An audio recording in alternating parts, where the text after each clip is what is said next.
Bonjour à tous, j'espère que vous allez bien. On est aujourd'hui mardi 3 janvier et j'ouvre un nouveau vlog. Évidemment, je vais commencer ce vlog par les traditionnels bons vœux de début d'année. Je vous souhaite à toutes et à tous plein de bonnes choses. Je vous souhaite juste une chose, de kiffer votre vie pendant toute l'année 2023. Voilà. J'espère que vous avez passé de bonnes fêtes de fin d'année, j'espère que vous avez passé un Noël comme vous l'entendez, j'espère que vous avez passé un super nouvel an, j'espère que vous avez été gâtés et voilà, j'espère que vous avez passé des bons moments.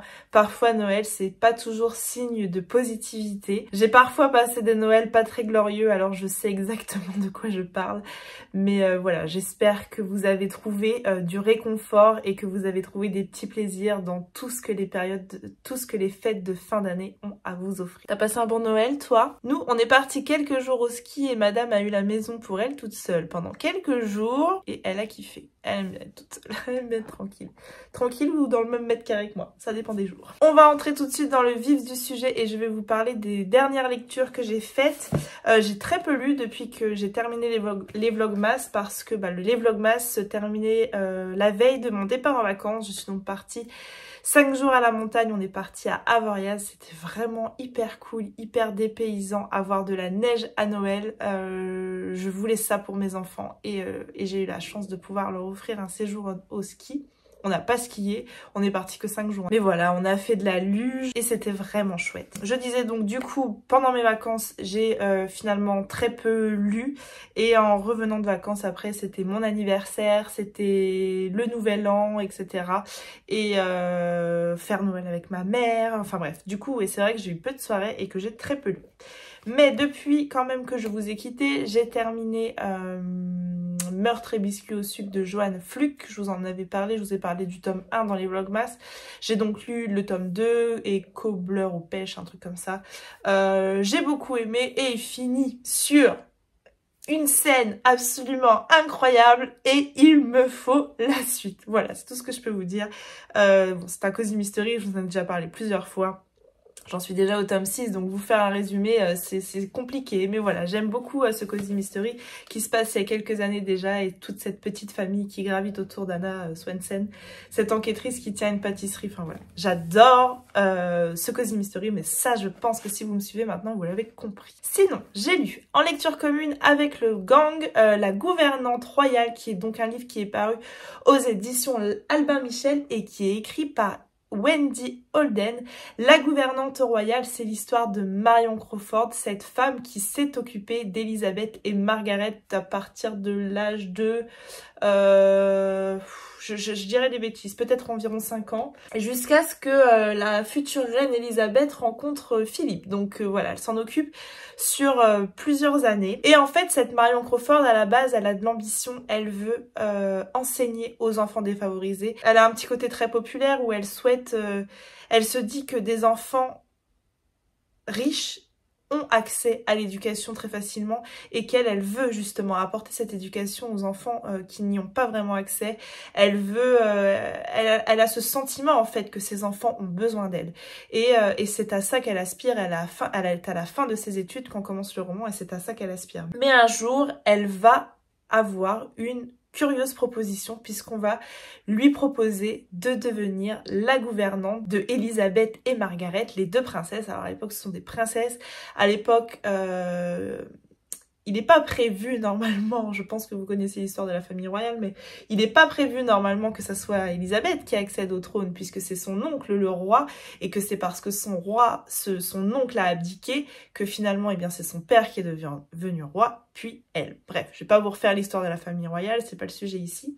Bref, du coup on suit cette femme qui finalement accepte puisque d'abord c'est le temps d'un été et elle va aller s'occuper de ces deux petites filles et en fait elle va trouver dans ces moments passés avec elles une sorte de mission à se dire qu'elles sont complètement déconnectées de la réalité, qu'elles sont dans une bulle, elles sont surprotégées, ce qui est logique, hein, ça va de soi, mais en fait, du coup, elle se sent investie d'une mission que de les reconnecter à cette réalité. Elle va leur faire prendre le métro, elle va les faire aller dans les grands magasins, etc. Et voilà, on suit en fait l'histoire de cette femme qui a de l'ambition, mais qui est en même temps naïve parce qu'elle se fait avoir sur pas mal de petites choses et cette femme elle a un destin plus ou moins tragique en fait quand on connaît la fin de l'histoire et je l'ai trouvé hyper intéressant, hyper bien écrit. Peut-être qu'il souffre de quelques longueurs parce que c'est quand même un sacré pavé, il y a 550 pages mais vraiment je passe un excellent moment puisqu'en fait on est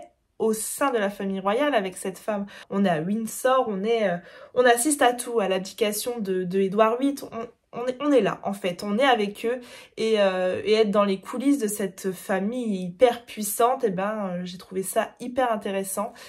Cette femme, Marion Crawford, elle a écrit un livre qui s'appelle Les Petites Princesses, je crois, enfin The Little Princess, mais qui est là, j'ai l'impression n'est pas traduit en français et ça m'embête beaucoup parce que j'aimerais beaucoup le lire parce que c'est un peu ce qui provoquera sa chute. Enfin voilà, c'est vraiment l'histoire de cette femme, Marion Crawford, qui a vécu dans l'ombre de la famille royale pendant des années, qui a fait très certainement de la reine Elisabeth quelqu'un d'autre en fait, parce qu'elle l'a éduquée. Elle est un peu devenue une mère de substitution et je l'ai trouvée très très touchante cette gouvernante royale. J'ai passé un excellent moment. J'aime beaucoup la famille royale. D'ailleurs j'ai commencé sur Netflix Meghan et Harry, ou Harry et Meghan, je sais plus dans quel sens c'est mis. J'aime beaucoup, voilà, c'est... Je suis intimement convaincue que c'est... qu'on ne voit que le glamour et les paillettes, alors que ça doit pas être simple tous les jours. Et dans ce roman-là, on le voit, que c'est pas simple tous les jours. Donc c'est romancé, qu'est-ce qui est vrai, qu'est-ce qui est faux. J'arrive pas trop à démêler tout ça, mais je pense qu'il y a énormément de choses qui ne s'inventent pas. Et du coup, je pense qu'il y a une grande part de vérité dans ce roman-là. Dans les remerciements, Wendy Holden nous fait part qu'elle écrit un second roman actuellement et elle écrit sur cette femme qui fit abdiquer Édouard VIII et du coup, je suis très curieuse également de le lire. Je le lirai avec grand plaisir quand il sortira, s'il sort en France. Voilà, ça c'est la lecture que j'ai terminée. Sinon, cette semaine avec Flow & Books, on a lancé le challenge On lit des graphiques. Je vous remets dans la barre d'infos ma pile à lire pour les graphiques si vous voulez y jeter un coup d'œil. Et donc, on est le 3. Donc le premier, j'ai lu Feel Good de Matou. Feel Good de Matou, c'est Matou qui met un gros coup de pied dans tous les beaux principes du développement personnel qu'on connaît si bien, Marie Kondo, le yoga, les 4 accords Toltec, etc. Elle défonce ça gentiment avec beaucoup de bienveillance. Elle permet évidemment de déculpabiliser. Alors moi, il y a des principes du développement personnel auxquels je crois beaucoup, mais on sait tous que à mettre en pratique au quotidien, on n'est pas dans un monde de bisounours et que c'est pas toujours simple. Et Matou, elle dégomme un peu tout ça et elle le fait extrêmement bien. Voilà, pour mon premier livre de l'année, j'ai trouvé ça cool en fait. Je trouve que c'est le moment parfait pour le lire, Feel Good, parce qu'à ce moment de l'année où tu prends tes bonnes résolutions, où tu dis tiens cette année je vais enfin me remettre au sport, tiens cette année je vais faire attention à ce que je mange, etc. Tiens, cette année, je vais désencombrer ma maison, bref. Voilà, elle met Marie Kondo en sueur là-dedans, Matou, et franchement, je passe un excellent moment. Matou, je l'aime beaucoup. C'est des dessins simples, mais très efficaces. Et voilà, elle se met en scène brillamment à chaque fois.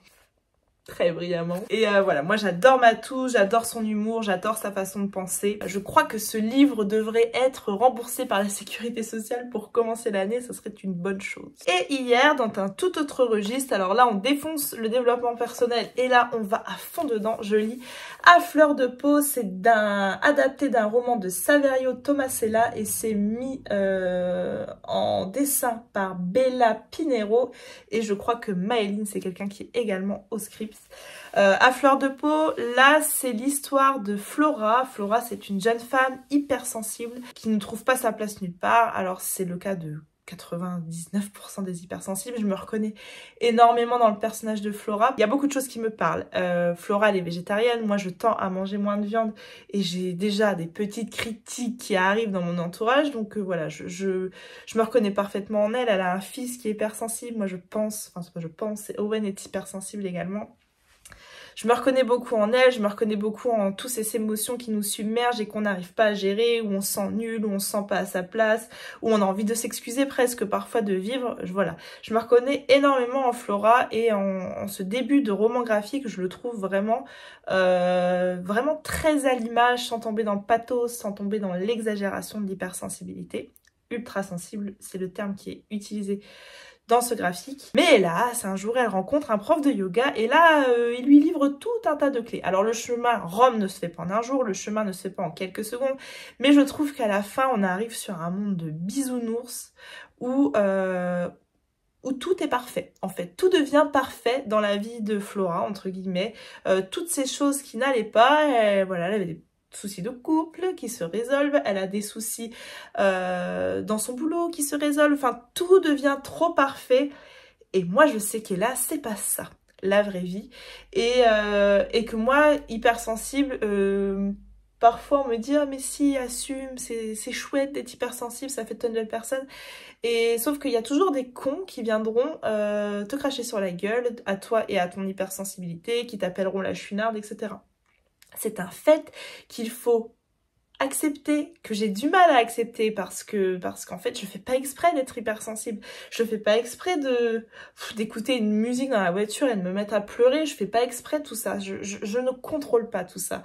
Mais il y a toujours un con qui viendra te faire chier. Et je crois que j'aurais aimé que ce livre-là me délivre ce message et pas que « Oh, tu vas faire du yoga, tu vas trouver du bonheur, etc. dans la méditation. » C'est trop beau pour être vrai. Voilà, ce que je reproche un petit peu à ce roman graphique. 2023, mes cheveux font toujours leur vie. Les dessins sont faits à l'aquarelle. Je trouve que c'est cohérent par rapport à l'hypersensibilité, au message que tend à délivrer ce roman. Et écoutez, c'est pas le dessin le plus beau que j'ai jamais vu de ma vie parce que je trouve que c'est très imprécis l'aquarelle. Dans celui-ci en tout cas, et mais ça me dérange pas pour ma lecture. Enfin voilà, ce que j'avais à vous dire à propos de Fleur de Peau, pardon, plutôt en demi-teinte du coup, parce que trop tout beau tout rose, c'est pas ça la vie. Ensuite, hier soir, j'ai lu la partie 1 de La Villa aux étoffes de Anne Jacob. C'est une relecture pour moi, c'est le tome 1 de cette saga. J'ai donc lu ma première partie hier qui s'arrête page 105 je crois. Voilà, j'ai fait un découpage, on le lit beaucoup sur Instagram, on doit être une quarantaine à le lire tous ensemble. Du coup voilà, je vous en parlerai quand je l'aurai complètement terminé. Si jamais vous voulez nous rejoindre sur la lecture commune, n'hésitez pas, on en est qu'au tout début. Il y a environ une centaine de pages à lire à chaque fois sur 5 jours. Donc voilà, chacun peut lire à son rythme. Il y a des gens dans ce groupe qui m'avaient écrit en me disant « Mais moi je lis pas vite du tout, mais... » Le découpage est fait pour qu'il soit vraiment accessible à tout le monde et le but c'est qu'à la fin de chaque partie on puisse un petit peu en discuter. Donc là vous voyez la deadline pour lire la première partie, les 100 pages c'est le 5, donc le 6 on commence un petit peu à en discuter tous ensemble. Donc voilà, c'est un roman que j'avais lu il y a presque 2 ans et que j'avais vraiment beaucoup aimé. Vraiment je crois que c'est le roman qui se rapproche le plus de Downton Abbey dans tout ce que j'ai lu avec cette ambiance là, parce que vraiment on est autant avec les domestiques qu'avec les maîtres de maison et je l'avais trouvé très réussi, mais là en le relisant je me dis que je fais vraiment bien de le relire. J'aurais confondu certaines choses avec Les héritières de Lovenhof, donc voilà, je me remets à zéro pour ça. Au mois de février il y aura le tome 2 si vous voulez, n'hésitez pas à surveiller sur Instagram, j'ouvrirai bientôt la discussion pour ce tome 2. Donc voilà ce que j'avais à vous dire pour celui-ci. Et niveau lecture, je vais attaquer Plus jamais sans moi de Maud Ankawa, qui est donc son 3e roman. J'ai jamais lu de roman de l'autrice. Je vais pas relire la 4e avant de commencer, je vais juste lire la petite phrase en bas. Après ces 2 best-sellers, Kilomètre Zéro et Respire, Maud Ankawa signe un 3e roman empreint d'humanité et de sagesse. Dans Plus jamais sans moi, elle met en lumière nos automatismes fondés sur la peur qui sabotent notre capacité à aimer. On y découvre le chemin libératoire pour trouver un état de liberté et de joie durable. J'ai vraiment hâte de découvrir la plume. Et voilà, c'est un vrai roman de développement personnel celui-ci. Je suis très exigeante sur le style, donc voilà, je vous en reparle très très vite. Voilà, c'est tout ce que j'avais à vous dire pour aujourd'hui. Au programme aujourd'hui et sur ces prochains jours, ça sera un vlog plutôt chill, hein, puisque je n'ai rien de spécial de prévu. Ça sera surtout à la maison. J'ai retrouvé mon train-train quotidien avec mes enfants à l'école, mon boulot et voilà, toutes ces petites choses que j'ai à faire à côté pour Instagram. Aujourd'hui, je vais faire quelques petites photos et puis j'ai également un petit truc à enregistrer pour les éditions Hurlevent. Voilà le programme du jour. Sur ce, je vous reprends plus tard. J'adore ce petit mug. J'ai ressorti mes mugs hiver, j'ai rangé les mugs de Noël. Et puis voilà, je me suis refait une petite étagère, j'essaierai de vous la montrer dans ce vlog. Du coup, je vous reprends. Niveau lecture, j'ai très peu lu le Modankawa, pas par manque d'envie, mais plutôt par manque de temps, puisque c'est vrai que le soir, en général, je vais me coucher en ce moment, il est 9h30, 10h presque. Et du coup j'attaque mon graphique du jour et du coup bah, ça me prend bien au moins 1 heure le graphique et après j'ai plus le courage de lire Modankawa. Donc j'ai quand même lu je sais pas 60-70 pages. Pour le moment j'aime bien mais écoutez, à suivre. À l'audio, je vous en ai pas parlé. En fait j'avais résilié mon abonnement Audible parce que j'avais plein de crédits d'avance et c'était prélevé tous les mois donc c'était un peu bête. Du coup j'avais toujours des crédits qui se rajoutaient etc. Et là voilà, j'étais arrivée à terme de mes crédits, du coup je me suis réabonnée cette semaine et je me suis acheté la Dacha sur Audible. Donc voilà, ça sera ma lecture audio en cours, j'ai même pas commencé, je l'ai acheté mais j'ai même pas commencé donc pour le moment je peux même pas vous en parler. Sinon au niveau de ma semaine de graphique, on lit des graphiques. Avant-hier j'ai lu C'est mon petit doigt qui me l'a dit de Sam Boy qui est donc paru aux éditions Le Duc Graphique. Je crois vraiment que Le Duc Graphique propose les graphiques que je préfère et ça se confirme avec C'est mon petit doigt qui me l'a dit. Ce graphique là c'est l'histoire de Sam, une petite fille qui vit dans une famille qui semblerait plutôt classique à première vue. Après dès qu'on gratte un peu on se rend compte vite que le père il est pas extraordinaire, bah, bref etc, c'est pas le sujet. Un jour ses parents se séparent. Elle a une relation extrêmement fusionnelle avec sa mère, je me reconnais beaucoup dans cette relation qu'elle a avec sa maman. Moi j'ai vécu pendant des années toute seule avec ma maman et je me retrouve beaucoup dans la relation qu'elle a avec sa mère. Elle rencontre un premier homme, sa mère, avec qui ça se passe très bien. Sam l'adore, vraiment ça se passe hyper bien et puis finalement ils se séparent et arrive un autre homme dans la vie de sa mère et cet homme va abuser de Sam. Elle le met en image, elle le met très très bien en image. J'avais un peu peur en fait de comment elle allait parler de ça et comment ça allait être imagé et c'est extrêmement réussi, extrêmement touchant. Sam va d'abord essayer de garder un peu ça pour elle en fait parce qu'elle est un peu dans le déni, peut-être parce qu'elle a un peu honte, peut-être parce qu'elle sait pas trop en fait ce qui lui est arrivé. Et un jour elle va finalement en parler à sa mère et sa mère a une réaction... Je lis cette BD et j'ai pas les mots en fait.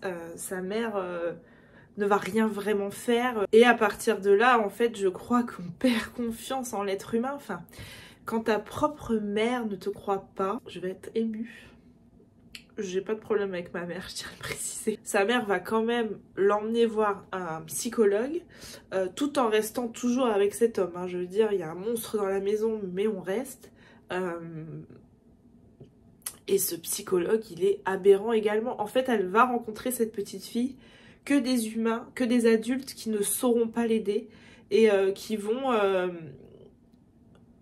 Ouais, mais c'est pas très grave en fait ce qui t'est arrivé. Et ça, elle va l'entendre toute sa vie. Et j'ai trouvé ça d'une violence inouïe. Bravo en fait à l'autrice d'avoir su en parler, d'avoir mis des mots aussi puissants et aussi révélateurs de la destruction en fait qu'a engendré l'humain au sein de cette petite fille. Bravo d'avoir ensuite pris la main à cet enfant intérieur une fois qu'elle était adulte et de lui dire toi je vais te guérir parce qu'en fait à l'époque personne n'a su te guérir et j'ai trouvé vraiment ce graphique extrêmement touchant.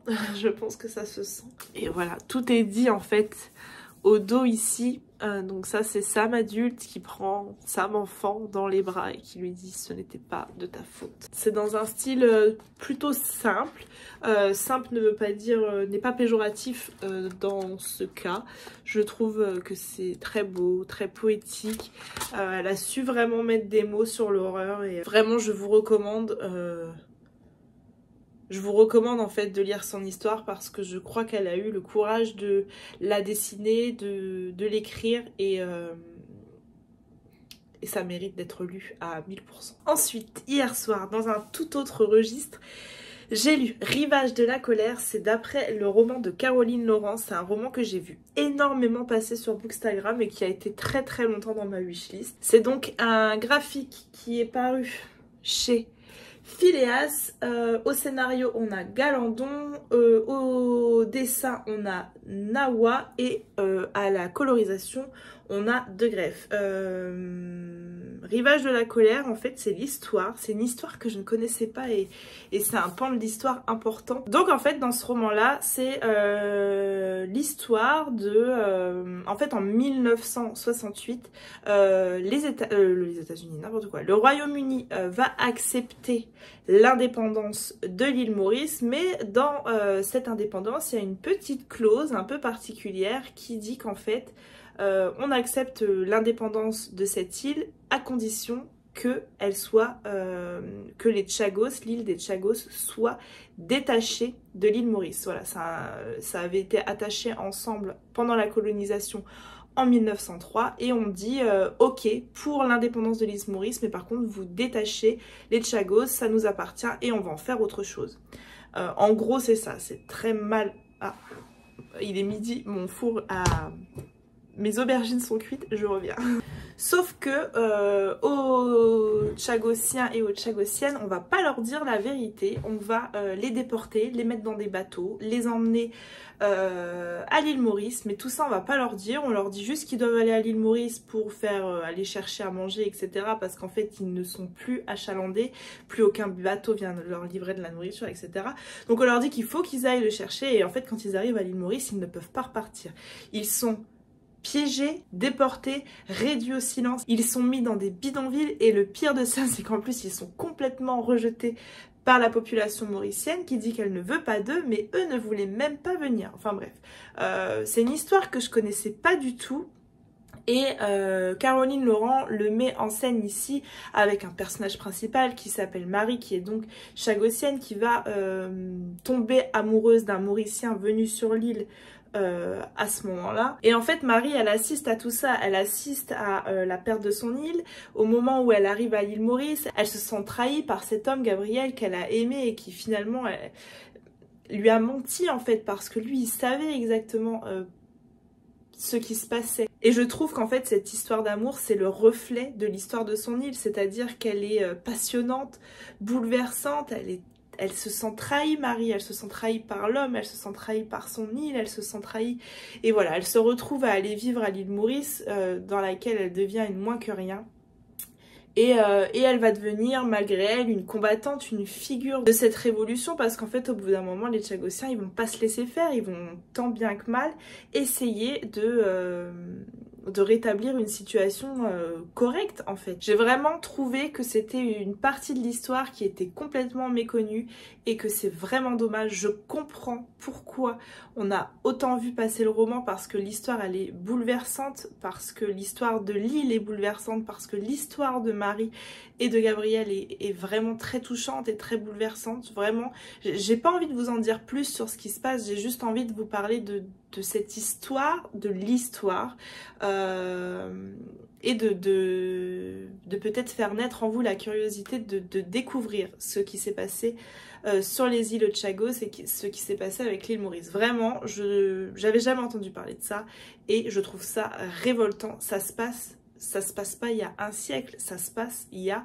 50 ans. C'est absolument incroyable. Je suis vraiment contente que Phileas m'ait fait découvrir ce graphique. Je trouve que les images, elles sont très jolies, elles sont très colorées. On est dans les îles en fait, et ça vient contraster avec le côté très sombre de cette histoire, et et de ce peuple qui danse. Et enfin voilà, je les ai trouvés merveilleux, les Tchagossiens et les Tchagossiennes, et je suis ravie de connaître à présent leur histoire. Voilà, ça c'était ce que j'avais à vous dire pour les lectures en cours. Je ne sais pas encore quel graphique je vais attaquer aujourd'hui, on verra bien. Sinon, au programme des prochains jours, je vous ai dit que ça allait être chill. Effectivement, ça va être chill, mais j'ai oublié un petit détail qui a quand même toute son importance, puisqu'en fait hier c'était l'anniversaire de Noam, mon dernier, qui a eu donc 4 ans, et on fait donc son anniversaire ce week-end.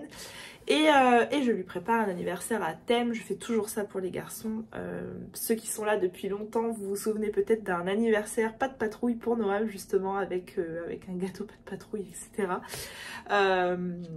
Et là, cette année, j'ai choisi Black Panther, parce qu'en fait, il hésite entre 2 thèmes depuis belle lurette.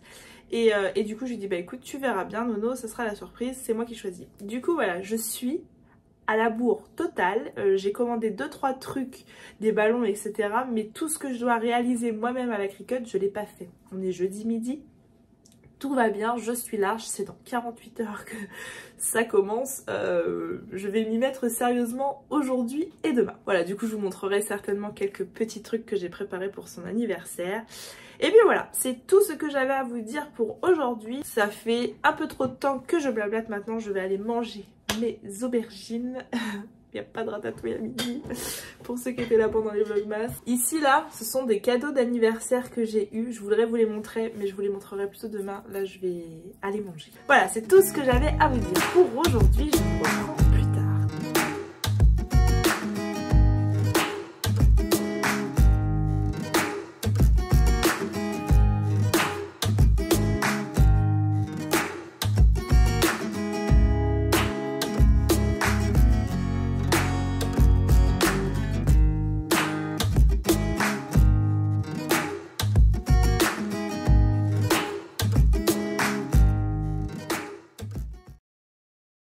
Je vous reprends, on est vendredi, même tenue, on pourrait croire qu'on est le même jour, mais non. J'ai décidé de m'habiller pareil qu'hier, écoutez, les jours ça arrive. Je vous montre un petit peu ce que j'ai fait. Niveau lecture, je vous reprendrai demain pour vous parler lecture parce que j'ai pas trop le temps aujourd'hui. J'essaye d'en faire un max pour l'anniversaire de Noam pour avoir un esprit un peu plus serein demain samedi. Donc voilà, j'ai fait les petits ronds de serviettes hier à la Cricut. J'ai imprimé les trucs pour mettre sur la table, pour décorer. C'est super joli. Enfin, j'ai découpé des petits confettis comme ça. Tout mignon. Et je viens de faire l'arche de ballon. À chaque anniversaire, je dis c'est la dernière fois. Une fois que je suis arrivée au bout de mon arche de ballon, je dis c'est la dernière fois que je fais une arche de ballon parce que ça me saoule. Mais ça rend tellement bien une fois qu'elle est faite que bon, c'est pas la dernière fois que j'en fais une, je le sais d'avance. Mais là dans ma tête je me dis que si, c'est la dernière fois. Parce que vraiment ça m'a saoulée. Pour l'anniversaire à Nono, en fait je peux rien installer puisqu'il repasse ce soir. Ils vont dormir chez leur mamie ce soir, donc je pourrais attaquer en fin de journée, mais il repasse avant d'aller chez mamie, il repasse à la maison, faire un bisou. Et donc voilà, je peux pas attaquer, mais juste après j'attaque. Donc voilà, c'est une brève apparition aujourd'hui. Je vous reprendrai un petit peu plus tard dans la journée, du coup j'installerai un peu la déco avec vous. J'ai un autre truc, j'ai 2 autres trucs à faire. Il me reste, je voudrais faire un gros carton, le peindre tout en noir et marquer Noam avec l'écriture un peu Wakanda, pour ceux qui connaissent. Voilà, écrire Noam comme ça en gros et joyeux anniversaire, monter ma guirlande. Et j'ai acheté des t-shirts que je voudrais personnaliser à la Cricut avec le collier ici pour les garçons de Black Panther et leur nom en Wakanda dans le dos. Voilà, bon, moi je me suis pris un t-shirt noir et je me ferai juste un petit truc Black Panther ici. Voilà, c'est histoire qu'on soit tous les 4 avec un petit t-shirt Black Panther. Je trouve ça rigolo, je sais que ça fera trop plaisir à Noam. Les garçons ça les fait toujours trop kiffer. Toi l'adulte tu te dis ah qu'est-ce que c'est kitsch, mais toi l'enfant tu trouves ça génial. Et moi je suis un enfant dans ces moments là et je trouve ça génial parce que je sais qu'ils adorent. Je vous reprends un petit peu plus tard pour continuer les décos et surtout je vous reprends demain pour vous parler lecture. Je vous reprends, on est en toute fin de journée, j'ai pas mal bossé cet après-midi, il est là 18 h et surtout j'ai fait mes t-shirts et c'était pas une mince affaire parce que je pense que j'ai un souci avec ma lame Cricut et du coup j'ai un peu galéré à trouver la bonne pression pour la découpe de ce fameux vinyle pour mes t-shirts. Mais écoutez, je suis super contente du résultat.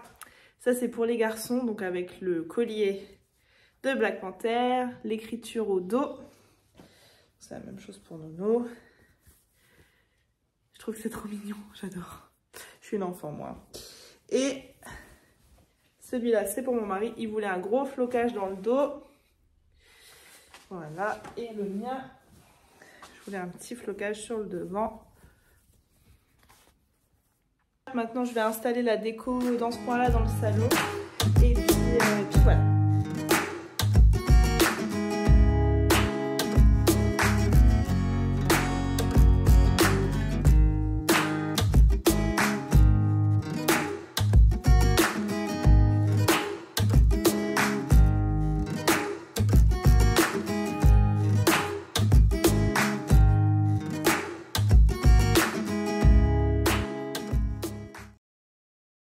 Je vous reprends, on est lundi.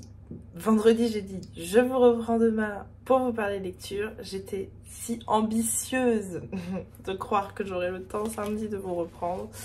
Ouais, entre préparer à manger, les gâteaux, les machins, les bidules, parce que j'avais du monde samedi et dimanche. Donc samedi, j'ai fait toute ma cuisine, j'ai fini ma déco, enfin bref. Voilà, j'ai eu le temps de rien samedi, donc je vous reprends seulement maintenant. Nono était ravi de son anniversaire, ravi de sa déco. Je crois qu'il a passé un très bon anniversaire et c'était trop cool. Je vais vous parler maintenant lecture. Je vais vous parler des 3 derniers graphiques que j'ai lus pour le challenge On lit des graphiques avec Flo. Donc d'abord jeudi, j'ai lu Le Plongeon qui est donc paru aux éditions Grand Angle et qui est de Séverine Vidal et de Victor Elpinel. Le Plongeon, c'est l'histoire d'une femme, je ne sais plus son nom, Yvonne, qui a 80 ans. Et Yvonne, il est temps qu'elle aille en maison de retraite. Donc en fait, on est tout au début de ce graphique. Yvonne est encore chez elle, le cœur très lourd de savoir que ça y est, elle va partir en maison de retraite. Elle a avec elle un chien. Que va-t-elle faire de son chien, etc. Et puis après, elle arrive en maison de retraite et dans cet endroit où évidemment au début elle se sent pas du tout à sa place, où elle se sent pas du tout bien. Et puis finalement elle va rencontrer d'autres pensionnaires de cette maison de retraite avec qui elle va finalement très bien s'entendre. C'est une histoire qui m'a énormément émue, qui m'a énormément touchée.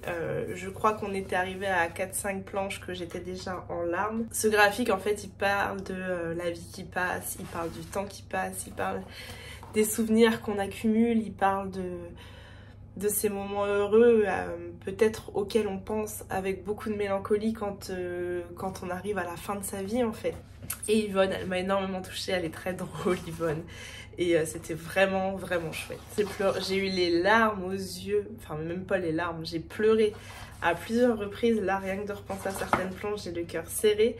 On prend pas assez soin je crois de nos anciens. Là Yvonne on voit, parfois elle est seule, parfois son petit-fils il doit passer. Mais il n'a pas le temps ce jour-là, alors finalement il annule sa visite. Yvonne elle est très déçue, elle s'était fait maquiller et puis finalement elle est très en colère qu'ils prennent pas le temps de venir. On est tous pareils, moi je me dis toujours que je vais pas assez voir mes grands-parents, enfin, et ça fait prendre conscience de tout ça en fait, qu'on est très précieux pour eux et qu'on devrait prendre plus le temps. Parce qu'hélas, ils ne sont pas éternels. Mais vraiment, il y a des planches sublimes, il y a des planches très drôles. Et voilà, elle s'attache très fort à un autre pensionnaire, Yvonne. J'ai trouvé ça vraiment bouleversant, vraiment incroyable. Les dessins sont sublimes.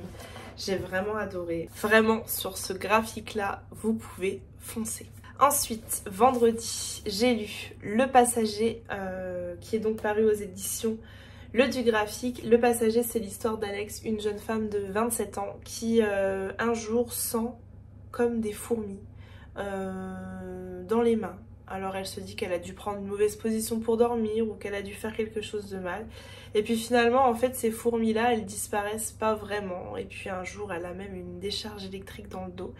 Alors elle a la chance d'avoir un médecin dans ses proches et elle va avoir un rendez-vous très rapidement et très rapidement va se poser la question Enfin, elle va se poser la question puisqu'elle va aller faire ce que tout le monde fait et ce que tout le monde ne devrait pas faire. Elle va aller farfouiller sur internet avec ses symptômes et sur internet elle tombe sur la sclérose en plaques et elle en parle à son conjoint. Il dit mais ça va pas la tête, allez voir sur internet et puis finalement il s'avère que si c'est bien la sclérose en plaques, cette maladie que je sais handicapante à souhait, mais je connais mal. Et cette bande dessinée là, ce graphique là, il m'a permis de connaître ce qu'était la maladie de la sclérose en plaques, qui est un véritable enfer sur terre.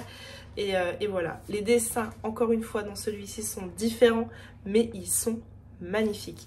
Et voilà, en fait, c'est l'histoire d'Alex qui découvre sa maladie, qui apprend à vivre avec, qui apprend à vivre avec les lourds traitements qu'elle devra prendre et qui pourtant continue de vivre, parce qu'en fait il faut qu'elle continue de vivre. On va assister à ces moments joyeux, à ces moments heureux. J'ai même pas dit, c'est de Cyrielle Pisapia, pardon.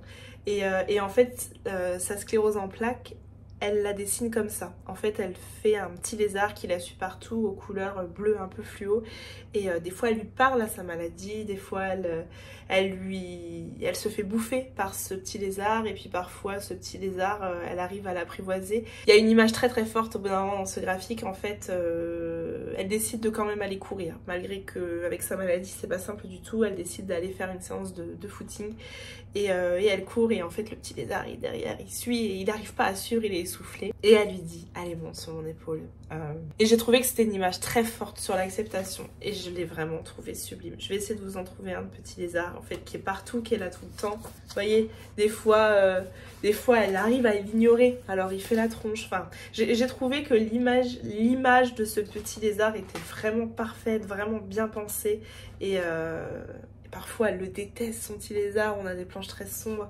Vraiment une très très grande réussite, ça confirme ce que je vous disais il n'y a pas longtemps sur les romans chez Le Du Graphique qui vont aborder des sujets difficiles mais qui vont les aborder extrêmement bien. Voilà, celui-ci pareil, vous pouvez foncer de Cyrielle Pisapia, Le Passager, j'ai adoré. Elle a vraiment un courage incroyable Cyrielle Pisapia parce que le personnage principal s'appelle Alex mais l'autrice en fait c'est une autofiction hein, ce graphique là, elle parle d'elle, elle parle de sa maladie et c'était vraiment vraiment trop chouette. Samedi, puisque je n'avais absolument le temps de rien, j'ai décidé de sortir voir la coupette à moitié pleine de Matou et en fait ce graphique là, je triche un peu, c'est pas vraiment un graphique, en fait c'est tous les petits dessins que Matou a fait pendant des années. Je crois qu'il y a 3 années de dessins, tous ces dessins les plus marquants on va dire, qui sont mis tous ensemble en fait dans ce recueil. Donc voilà, j'ai lu ça samedi avec tous ces jolis petits dessins de Matou. Matou, j'en ai déjà parlé dans ce vlog, je l'adore.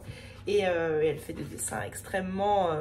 Enfin, je trouve ça hyper puissant en fait de raconter toute une histoire, toute une situation, tout un mal-être parfois, tout un bonheur dans un seul et même dessin. Des fois, oui, juste une image suffit à parler. Je me souviens très bien de celui-là de dessin. Je l'avais trouvé très drôle. Et celui-ci, je l'adore. Ce fut une bien belle journée de merde. Donc voilà, c'est 3 années de dessin dans ce petit recueil que j'ai trouvé génial. Ce recueil, il m'avait été offert par Elodie, il fait partie des cadeaux là-haut que j'avais dit que je vous parlerai dans ce vlog, donc je vais le faire maintenant. Celui-ci m'avait été offert par Elodie pour mon anniversaire, je la remercie grandement. C'était génial de passer ce moment avec Matou, de revoir tous ces dessins que j'ai vu passer au fur et à mesure des années chez Matou et que voilà, j'adore. Je vais vous montrer rapidement les cadeaux que j'ai eu pour mon anniversaire. J'ai été extrêmement gâtée. Je ne vous montre pas ceci pour vous donner envie de m'envoyer des choses, ce n'est pas du tout le cas. C'est juste pour remercier grandement les personnes qui m'ont offert quelque chose. Je ne demande pas à ce qu'on m'offre quelque chose, vraiment. Je suis toujours très gênée quand on m'offre quelque chose, mais évidemment, je suis extrêmement touchée. Alors, j'ai eu de la part de Pascal, du compte Entre Deux Pages, qui m'a envoyé une magnifique carte d'anniversaire avec un petit renard. J'aime les renards d'amour et elle m'a offert un bon cadeau pour une illustration d'une illustratrice que j'aime énormément, donc je suis hyper contente. On est en train de discuter en ce moment avec l'illustratrice. Je sais pas encore si je fais un avatar, une photo de moi seule pour ma photo de profil. Est-ce que je fais... Enfin, je sais pas encore quoi faire parce qu'en fait il y a multiples options, donc Donc voilà, je suis très contente de ce cadeau. J'avais très envie de le faire moi-même et Pascal m'a mis le pied à l'étrier, donc je suis ravie. Elle m'a envoyé des petits sablés auxquels je n'ai toujours pas goûté. Il faut que j'y goûte. Et j'avais avec un magnifique marque-page du Petit Prince. Encore avec un renard, du coup, tu seras pour moi unique au monde. Je serai pour toi unique au monde. Je le trouve trop beau. J'adore le Petit Prince de toute façon. Donc voilà, encore un grand merci Pascal. Elle m'a également envoyé une lettre avec, suite à sa lecture du roman de Sarah, Mrs. Bouquet-Armande, et elle a eu envie d'écrire une lettre, donc elle m'a écrit. Et j'adore ça, donc voilà, je vais lui répondre avec grand plaisir. Ça se perd en fait de s'envoyer du courrier et je trouve ça tellement dommage. Donc voilà, j'ai 2-3 courriers que je voudrais faire envoyer à certaines personnes, donc je prendrai le temps de lui répondre et de lui faire une très belle lettre comme elle m'a fait. Et voilà, je la remercie énormément et je t'embrasse très fort, tu sais déjà tout. Ensuite, j'ai reçu de la part de Amélie du carnet d'Amélie. Elle vient d'ouvrir une petite boutique en ligne sur lequel elle vend des marque-pages que j'ai trouvé super jolis. J'avais aussi avec un petit stickers et une planche de stickers. Je trouve que ce qu'elle propose est très réussi et surtout je trouve que les marque-pages sont d'une grande qualité. Je vous mets la boutique, elle s'appelle Pêle-mêle. Je vous mettrai le lien dans la barre d'infos. Et voilà, c'est des chouettes articles. Un grand merci à Amélie d'avoir pensé à moi pour mon anniversaire. J'ai été extrêmement touchée. Et j'ai également reçu un colis de la part de Petroni qui a eu la gentillesse de me faire un super colis également pour mon anniversaire. J'ai toujours pareil, j'étais extrêmement touchée. Elle a également une petite boutique en ligne Petroni sur laquelle elle propose des marque-pages et j'ai trouvé ça trop chouette. J'ai également eu avec un kit de création. Réalisez ce bijou et faites un vœu, je trouve la symbolique très forte, une très jolie petite carte, un masque pour le visage et une recette. Gourmande comme je suis, ça ne pouvait que le faire. Pareil, je vous tag sa boutique dans la barre d'infos et Petroni, je te remercie beaucoup pour l'envoi de ce super colis, d'avoir pris le temps de penser à toutes ces petites choses pour moi et j'ai été encore une fois extrêmement touchée. Et pour finir, j'ai eu un super colis du gang évidemment dans lequel j'avais plein de chouettes petites choses. Des chaussettes, elles me connaissent si bien. J'avais des choses pour prendre soin de moi, un masque pour le visage, des boules pour le bain. Un mug mérite un arrêt sur image, ce mug, tellement il est magnifique, vraiment. J'ai le bol en fait comme ça et la dernière fois je suis passée devant ce mug avec mon mari et il m'a dit ça suffit, tu as trop de mugs. Et quand j'ai reçu dans le colis, j'étais tellement contente que voilà, j'ai mon mug renard, je suis ravie. Ouh, vous avez bougé. Il y avait également, dans ce super colis des copines, ça. Et ça, je connais pas du tout. Et ça, en fait, c'est un magazine, un hors-série, la 7e obsession. Et ça parle de Disney. Je l'ai déjà bien feuilleté et écoutez, je vous en reparlerai dans un prochain vlog, mais je le trouve trop bien, ce magazine, très intéressant et voilà, j'adore. Je connaissais pas du tout et je l'aime d'amour, ce magazine. Et pour finir, elles m'ont offert un roman qui s'appelle La clé de votre énergie de Natacha Calestrémé. Natacha Calestrémé, c'est Magda qui m'en parle et qui me dit oh, ce livre il devrait beaucoup te plaire et du coup je lui dis ok. Je me souviens la première fois qu'on en parle, il me semble que c'est quand on va à Nancy ensemble et quand on va à Brive, Natacha Calestrémé est à Brive en dédicace et donc je dis bah tiens j'irai me le chercher pour que je puisse enfin découvrir ça et en fait le vendredi soir on rentre après notre après-midi dédicace et là je vois Magda qui me montre un livre de Natacha Calestrémé qu'elle a été faire dédicacer. Mais je dis mince, t'as été la voir, on ira demain. Et en fait elle est pas là le lendemain. Du coup je passe à côté de Natacha Calestrémé à Brive, je suis trop déçue et les filles m'ont envoyé celui-ci, La clé de votre énergie. J'ai tellement hâte de le lire. À l'audio je viendrai écouter Les 5 blessures qui empêchent d'être soi-même. C'est un livre que j'ai lu il y a 3 ans maintenant, je dirais, peut-être même plus.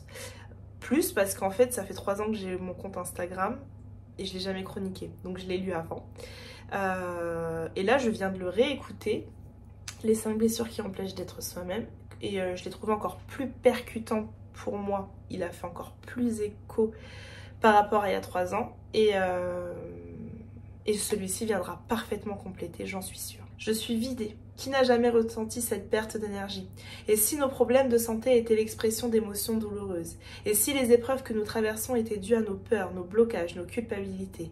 Et si nos blessures remontaient à notre passé, proche ou lointain, voire à un héritage? Cela peut cesser et cela va cesser. Je vous en donne la clé. Grâce à ces 22 protocoles, vous allez réactiver votre potentiel et enfin retrouver votre pleine énergie. Voilà, tout est dit dans la 4e, j'ai beaucoup trop hâte de le lire et je remercie beaucoup le gang pour ce colis qui était absolument incroyable. Elles me connaissent à la perfection, tout était parfait dans ce colis, je les embrasse très très fort. Voilà, c'est tout ce que j'avais à vous dire pour ce vlog.